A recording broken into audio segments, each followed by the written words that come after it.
Alright, welcome back to another video, guys, with Atomic Token Games. I'm Jake Steppen. And I'm Wade Wagner. And today we're going to do a how to play video for Dice Forge.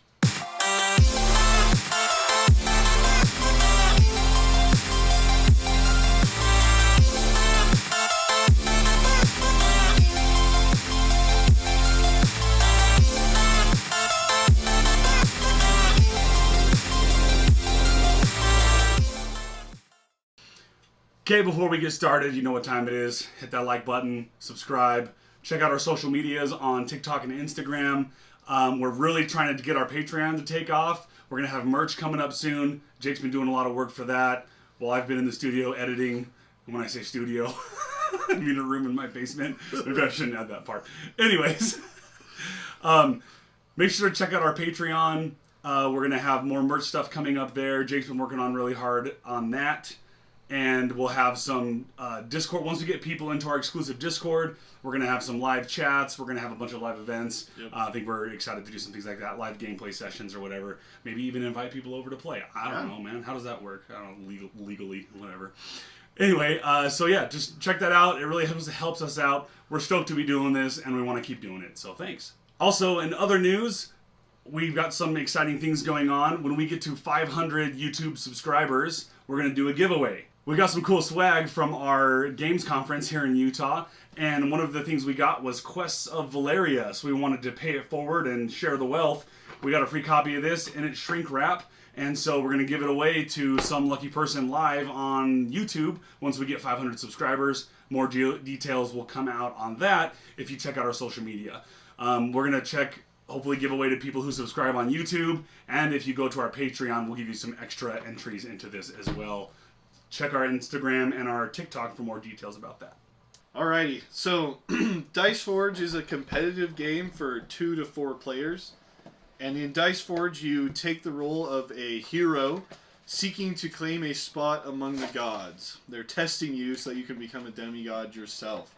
And so at the end of the game, whatever hero has the most glory points can take a seat among the gods.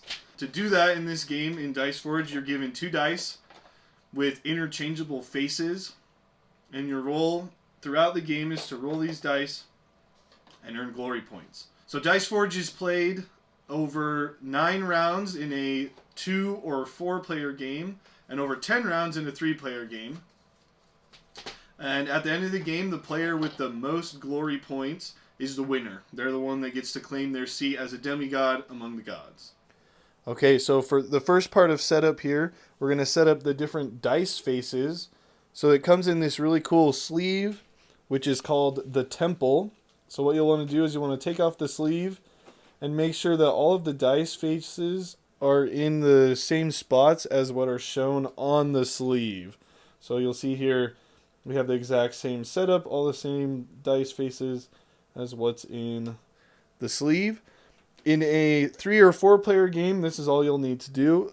However, in a 2-player game, you'll randomly remove 2 of the faces from each section. So there's only 2 available to be purchased and upgraded onto your dice.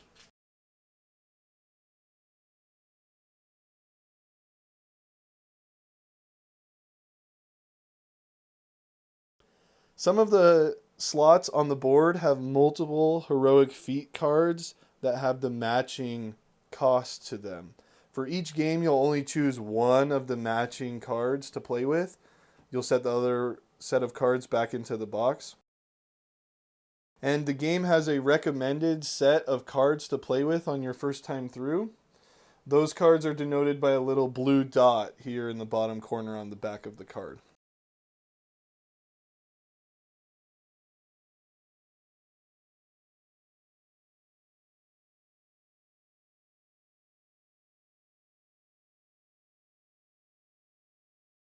As you're setting up, one last thing to know is that there should be the same number of cards in each slot as there are players. So in a 2-player game, you only have 2 cards of each type.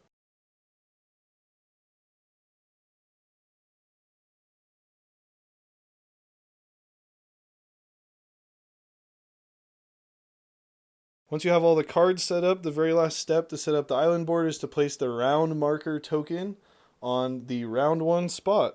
So for the player setup, each player will take a hero inventory sheet and place it in front of them.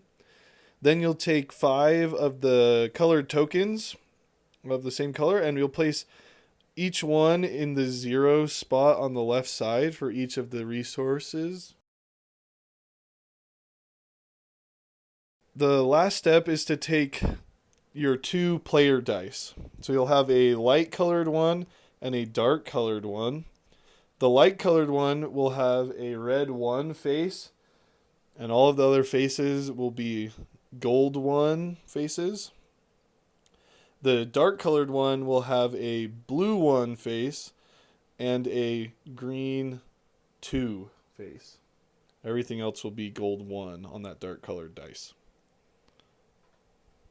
You'll also want to grab your matching hero pawn of your same color and place it on the island board on your starting portal spot. And then you'll choose a first player and give them the large blue first player token. As part of setup, the first player should start with 3 gold in their resource pool. The second player will start with 2 gold. The third player will start with 1 gold, and if there's a fourth player, they get 0 starting gold. Once you have all the player boards set up, you'll take the dice face tray, the temple, and set it into the box, which is called the foundation, so that all of the tokens are available to everyone, so everyone can reach the dice faces, and it has all of the different tokens that you'll need and other things here readily accessible for you to use as you play. At the start of each player's turn, all players will roll both of their dice and add both of the resources rolled onto their inventory track. This is called a divine blessing. In a 2-player game, each player rolls their dice set twice. If you have reached the maximum of a particular resource on your inventory track, any extra resources gained are lost.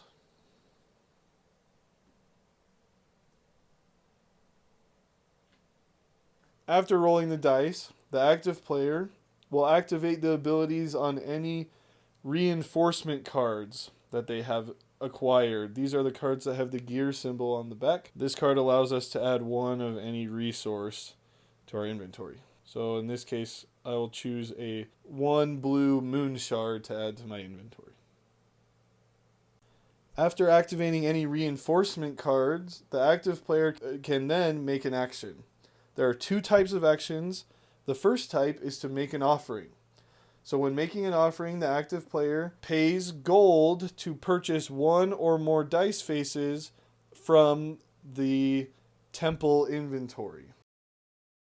In this case, the player chose to spend 4 gold and is purchasing this dice face with the 6 gold on it. These faces purchased must be different. You cannot purchase 2 of the same dice face at the same time. After purchasing the new dice faces, you then forge them onto your dice by removing one of the dice face and placing the new one onto your dice. You then place the newly acquired dice face up onto your inventory board. The second type of action that a player can choose to take on their turn is to perform a heroic feat. So to perform a heroic feat, a player chooses a card around the island board that they would like to acquire, and they spend the appropriate amount of resources associated with that card. Then you move your pawn to the portal spot next to the card you would like to acquire and grab the card there. If a player token is already on that portal, then the active player ousts that other player. The ousted player gains a divine blessing and rolls both of their dice, gaining all of the resources rolled. Once in a spot, the active player then grabs the card that they acquired. If there's a tornado effect on the card, the player takes the effect immediately. If there is not a tornado effect, then the player simply takes the card and places it face down next to their inventory board. Be sure to keep the hourglass and the gear cards stacked separately. The hourglass cards are activated when certain conditions are met, and the gear cards are activated on the active player's turn. After the active player has taken their action, the very last thing they can do is they may optionally spend 2 red crystals to perform a second action. This can only be done once each turn, but the player can choose to either make an offering and buy a new dice face, or they could choose to spend resources and gain a second heroic feat card. After each player has taken their turn, be sure to move the round tracker token to the next spot. At the end of the final round, the game ends immediately and the scoring phase begins. Each player adds all of their green glory points from their heroic feat cards together with any green glory points they have earned in their inventory, including any 100 point token reminders they have. The player with the most glory points is the winner and earns a place among the gods. In the case of a tie, all tied players win the game together. If you reach 100 glory points, take a 100 glory point token, place it next to your inventory board, and then reset your glory point markers to 0 on the glory point track and start counting from 0 all over again. Remember, during the game of Dice Forge, forging is the only way to modify a dice. Players cannot rearrange dice faces once placed, and you cannot place a previously removed face back onto your dice.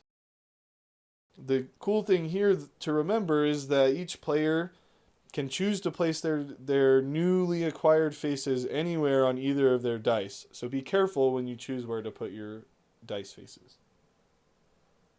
Another thing to remember is that a hero pawn remains in its location until it is either ousted by another player or voluntarily moved by an active player to another portal to perform an action there.